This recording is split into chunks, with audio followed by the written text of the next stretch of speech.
It's good to be with you this morning, out in your various places, watching on Zoom from home, on the couch, office, wherever you may be. And I want to thank Vanessa for inviting me to come and be part of your worship service this morning on this Sunday, just before the 50th anniversary of Earth Day. April is chock full of commemorations, and given the current pandemic, I'm seeing some of them with some new eyes. Earlier in the month, we honored and remembered Dr. Martin Luther King Jr., who was assassinated at a time when he was standing up for who we would see now as essential workers, people who were collecting garbage and needed a stronger labor agreement. And I understand that even in the midst of this pandemic, that here in San Francisco, yesterday, there were folks up at 5:12 in the morning to remember the 1906 earthquake and pay their respects to some other essential workers, to firefighters, who in 1906 used the only surviving fire hydrant to save the Mission District from the Great Fire, which decimated much of the rest of the city.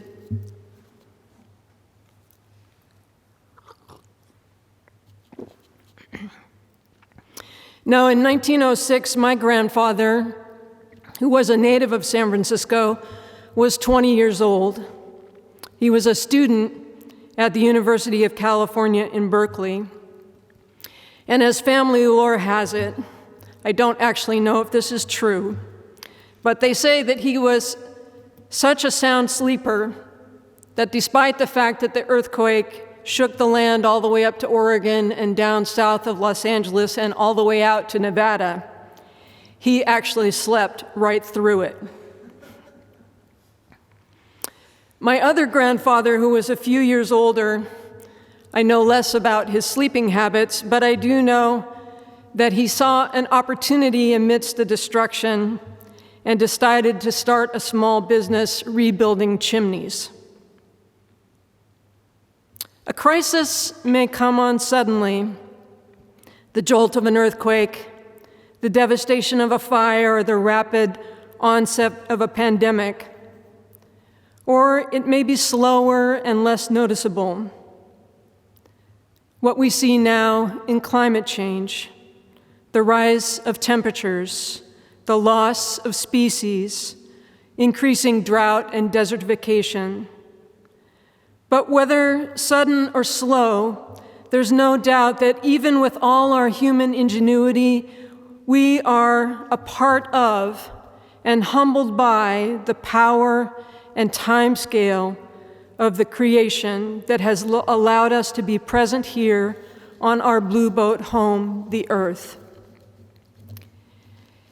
In 1970, we had seen already photos from space of the Earthrise from the lunar landing. Rachel Carson had alerted us to the threat of pollution in Silent Spring.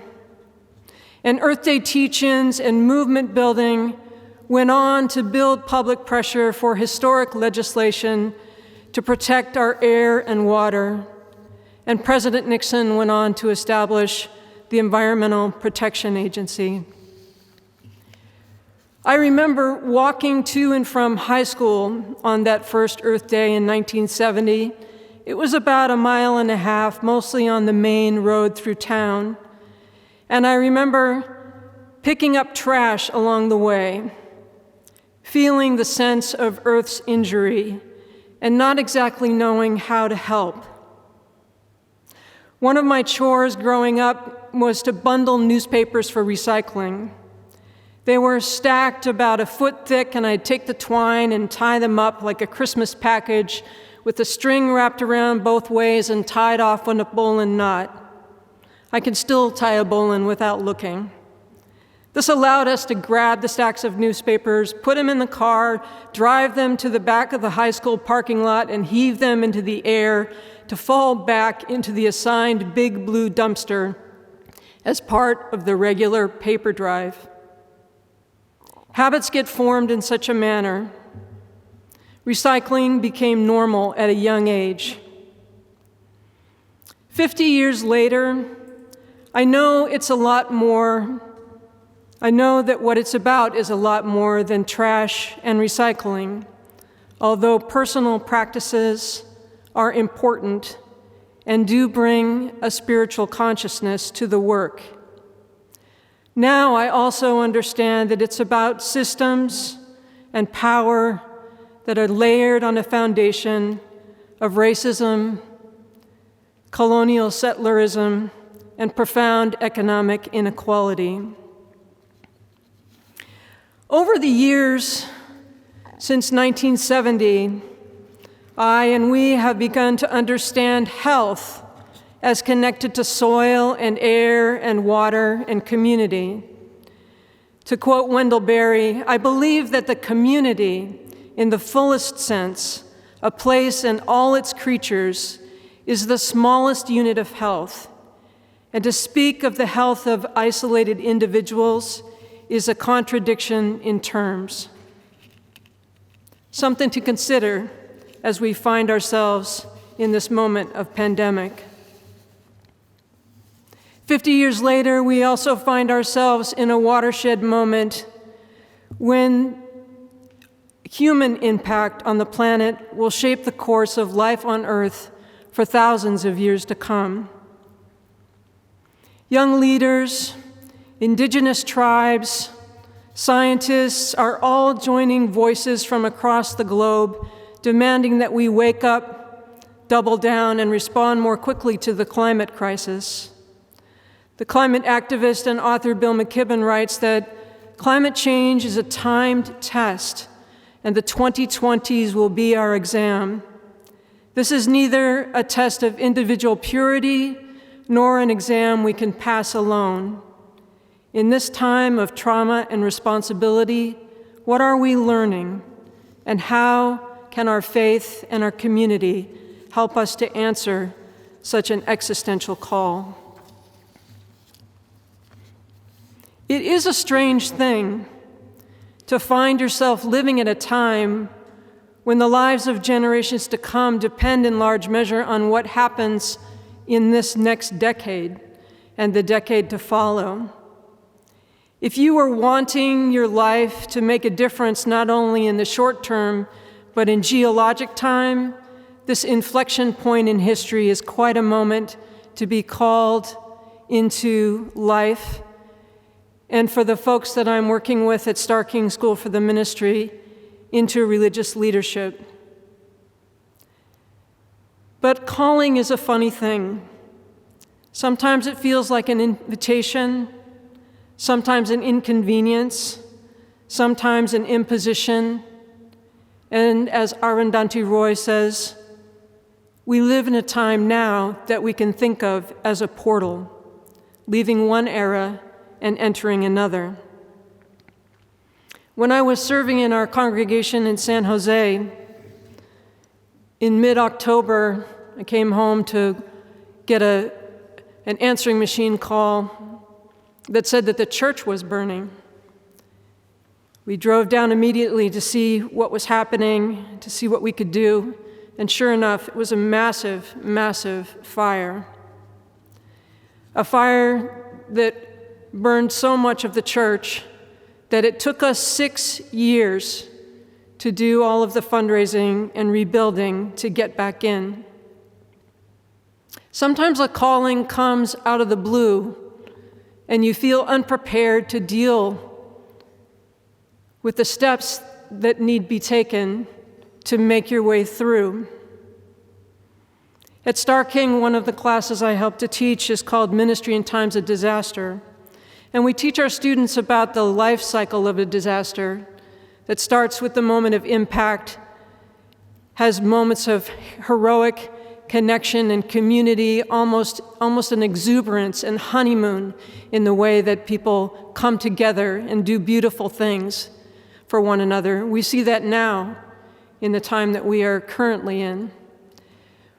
But after a while, it starts to go downhill in disillusionment and frustration and desire to be made whole, and an understanding that things are going to take so much longer than you had ever thought possible. And that disillusionment can be even more difficult than the moment of impact. And then we shift to a long, slow rebuilding, a rebuilding with dips at anniversary times, at times when people have to deal at a deeper level with the grief of the loss, but a rebuilding nonetheless. The question is, in the rebuilding, what are we rebuilding to? And who are we rebuilding for? And what are the values that will guide us in that process? To think of a calling and a portal does bring to mind, of course, the classic calling of Moses, out minding his own flocks and his own business when God calls out of the burning bush and charges him to lead his people out of Egypt. Though respectful, he was quick to point out his own inadequacies, suggesting that the heavenly nominating committee call on someone else with leadership skills more suited to serve and succeed in that pivotal moment of portal. While God did not lift Moses off the hook, he did suggest that a leadership team be formed and the more eloquent Aaron take on the communications portfolio. We are not meant to do this work alone. I remember overhearing a caller to a radio show who asked the presenter what they could do as one individual to make a difference in the global climate crisis. I loved the respondent's blunt answer. The most important thing you can do is to stop being an individual. Systems change when you join and work with others. Systems change when you join and work from others. We learn so much from the lessons of Earth and the lessons of crisis. But crisis is, in its own way, a fulcrum for change. Naomi Klein, author and activist, has been quoting a lot from Milton Friedman lately, saying only a crisis, actual or perceived, produces real change. When that crisis occurs, the actions that are taken depend on the ideas that are lying around. That, I believe, is our basic function, to develop alternatives to existing policies, to keep them alive and available until the politically impossible becomes the politically inevitable. Naomi goes on to say, in times of crisis, seemingly impossible ideas suddenly become possible. But whose ideas? Sensible, fair ones designed to keep as many people as safe, secure, and healthy as possible? Or predatory ideas designed to further enrich the already unimaginably wealthy while leaving the most vulnerable further exposed? The world economy is seizing up in the face of cascading shocks. One of the things that was most heartening to me as I began to do more research on ministry in times of disaster was to stumble across the Alliance for a Just Recovery.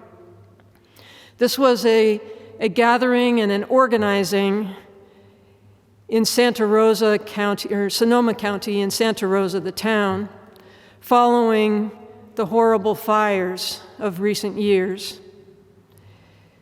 Instead of just waiting for things to be rebuilt back to quote-unquote normal, or even quote-unquote better, but still with the same frame of mind, organizers were creating an undocu fund, organizers were bringing affordable housing, Organizers were working on healthcare.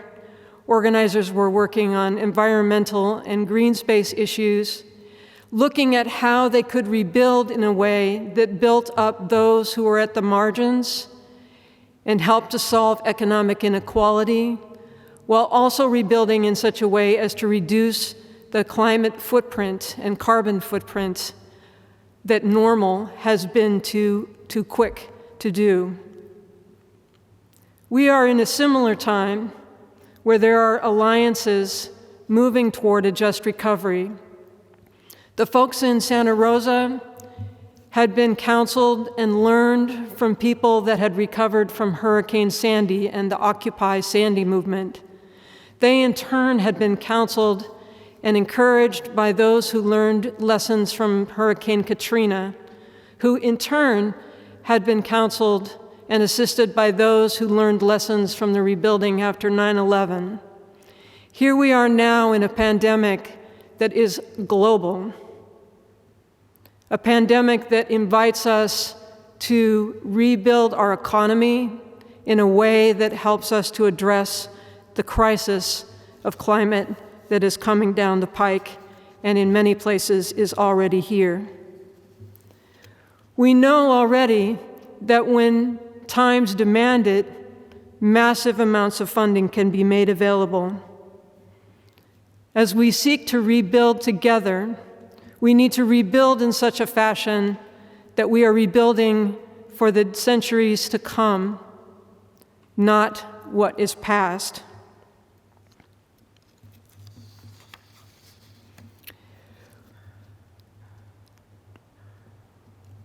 When I look at the difference between where I was in 1970, trying to understand a personal commitment to recycling, to picking up litter, and where I am now at trying to help shift systems that will allow us to bring things to scale, I do believe that the concrete and the personal and the local is still hugely important.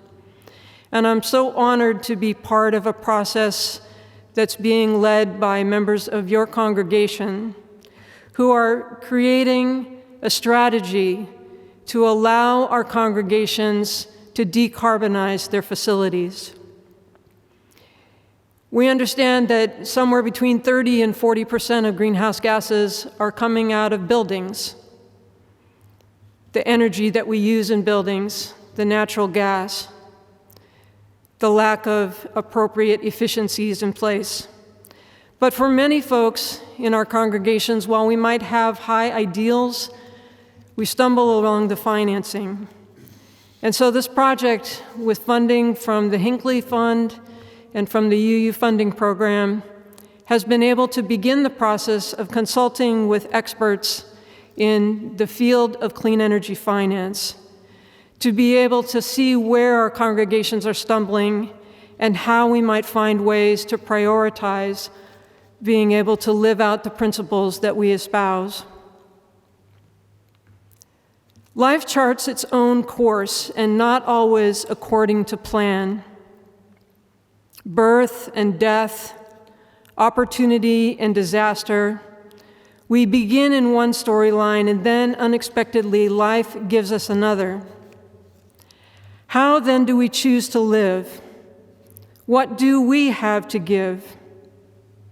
As we find ourselves in an unfamiliar story, let us not shrink from the task.